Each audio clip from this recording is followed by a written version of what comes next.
اللهم صل على محمد وعلى آل محمد كما صليت على إبراهيم وعلى آل إبراهيم إنك حميد مجيد اللهم بارك على محمد وعلى آل محمد كما باركت على إبراهيم وعلى آل إبراهيم إنك حميد مجيد الحمد لله وحده الصلاة والسلام على من لا نبي بعده السلام عليكم ورحمة الله وبركاته প্রিয় দর্শক, কাছে দূরে দেশ ও বিদেশে যে যেখানে অবস্থান করছেন সকলকে জানাই আমি আমার আন্তরিক সালাম, শুভেচ্ছা, অনেক অনেক অভিনন্দন।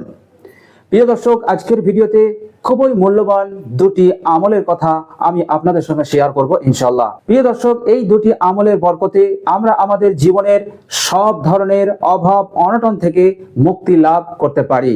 প্রিয় দর্শক, যেমন ধরুন ধন সম্পদের অভাব, ঘর বাড়ির অভাব, জায়গা জমির অভাব, সুস্বাস্থ্যের অভাব, আত্মমর্যাদার অভাব এবং সুখ শান্তিপূর্ণ জীবনের অভাব। প্রিয় দর্শক, এছাড়াও যত ধরনের অভাব আছে, প্রিয় দর্শক, মাত্র দুটি আমলের বরকতে আপনি আপনার জীবনের সব ধরনের অভাব অনটন থেকে মুক্তি লাভ করতে পারেন। প্রিয় দর্শক, অভাব অনটনের মতন এই কঠিন বিপদে আপনি যদি পতিত হয়ে থাকেন এবং এই বিপদ থেকে বেরিয়ে আসার কোনো রাস্তা আপনি খুঁজে পাচ্ছেন না, তো প্রিয় দর্শক, দুটি আমল নিয়মিত আপনি করতে থাকুন।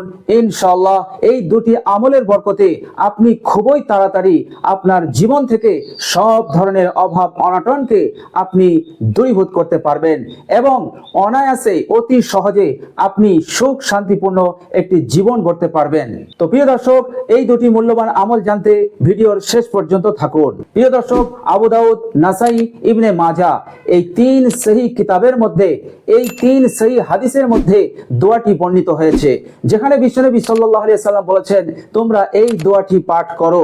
এই দোয়াটি পাঠ করলে তোমরা তোমাদের জীবনের অভাব অনটন থেকে, জীবনের অভাব অনটনের মতন জঘন্য কঠিন বিপদ থেকে তোমরা অনায়াসে মুক্তি লাভ করতে পারবে। প্রিয় দর্শক, দোয়াটি খুব মনোযোগ দিয়ে শুনুন। বিসমিল্লাহির রহমানির রহিম। আল্লাহুম্মা ইন্নী আউযু বিকা মিনাল জুই ফাইন্নাহু বিইসাজ জাজিই ওয়া আউযু বিকা মিনাল খিয়ানাতি ফাইন্নাহা বিইসাতিল বাতানাতু।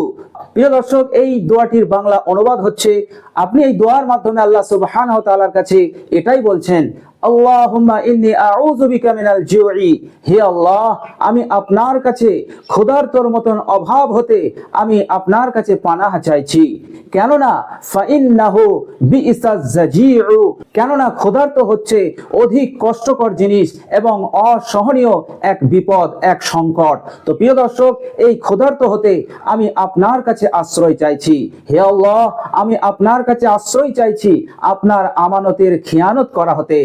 কেননা ফাইন্নাহা বিইসাতিল বাতানাতু, কেননা আমানতের খেয়ানত করা এটি একটি জঘন্য বদ অভ্যাস। তো প্রিয় দর্শক, এই দোয়াটি আপনি নিয়মিত সকাল সন্ধ্যায় পড়তে থাকুন। তো প্রিয় দর্শক, তিনবার করে পড়ুন, বেশিতে বেশি যত পারবেন তত পড়ুন। আল্লাহ সুবহানাহু ওয়া তাআলা এই দোয়ার বরকতে আপনার জীবনের অভাবকে তিনি মোচন করে দেবেন। তো প্রিয় দর্শক, দোয়াটি আমি আরেকবার বলছি, খুব মনোযোগ দিয়ে শুনুন। বিসমিল্লাহির রহমানির রহিম। আল্লাহুম্মা ইন্নী আউযু বিকা মিনাল জুই ফাইন্নাহু বিইসাজ জাজিউ ওয়া আউযু বিকা মিনাল খিয়ানাতি ফাইন্নাহা বিইসাতিল বাতানাতু। তো প্রিয় দর্শক, এই মূল্যবান দোয়াটি অবশ্যই মুখস্থ করে নেবেন। প্রিয় দর্শক, আর দ্বিতীয় নম্বর মূল্যবান দোয়াটি হচ্ছে যা পবিত্র কোরআনে আল্লাহ সুবহানাহু ওয়া তাআলা বর্ণনা করেছেন, আর সেই মূল্যবান আয়াতটি হচ্ছে বিসমিল্লাহির রহমানির রহিম। রব্বিগফির ওয়ারহাম ওয়া আনতা খায়রুর রাহিমিন। তো প্রিয় দর্শক, এই মূল্যবান আয়াতটি আপনি দোয়া হিসেবে সকাল সন্ধ্যায় পড়তে থাকুন। আর এই পবিত্র রমজান মাসে ইফতারের কিছুক্ষণ আগে আপনি যদি এই দোয়াটা পড়তে থাকেন তাহলে আরো বেশি ফলপ্রসূ হবে। তাছাড়া আপনি সকাল সন্ধ্যায় নিয়মিত তিনবার করে পড়ুন। প্রিয় দর্শক, এই মূল্যবান আয়াতটির বাংলা অনুবাদ হচ্ছে, রব্বিগফির ওয়ারহাম, হে আমার প্রতিপালক, আমাকে ক্ষমা করুন, আমার প্রতি দয়া করুন, আমার প্রতি রহম করুন। কেননা ওয়া আনতা খায়রুর রাহিমিন, আপনি হচ্ছেন উত্তম উত্তম থেকে অতি উত্তম, রহমকারী, দয়াবান, দয়াশীল। হে আমার প্রতিপালক, আমার প্রতি আপনি দয়া করুন। তো প্রিয় দর্শক, এই দুটি আমল, এই দুটি দোয়া যদি আপনি কন্টিনিউ ভাবে পাবন্দির সহিত সকাল সন্ধ্যায় নিয়মিত পড়তে থাকেন, কমসে কম 3 বার পড়বেন, বেশিতে বেশি এর কোনো লিমিটেশন নেই। আপনি পড়তে থাকুন, খুব তাড়াতাড়ি আপনি আপনার জীবন থেকে অভাব অনটনের মতন বিপদ সংকট হতে আপনি মুক্তি লাভ করতে পারবেন। আল্লাহ সুবহানাহু ওয়া তাআলা আপনাকে রাস্তা দেখিয়ে দেবেন এবং অকল্পনীয় ভাবে আল্লাহ সুবহানাহু ওয়া তাআলা আপনার ধন সম্পদকে বৃদ্ধি করে দেবেন, আপনাকে মালামাল করে দেবেন।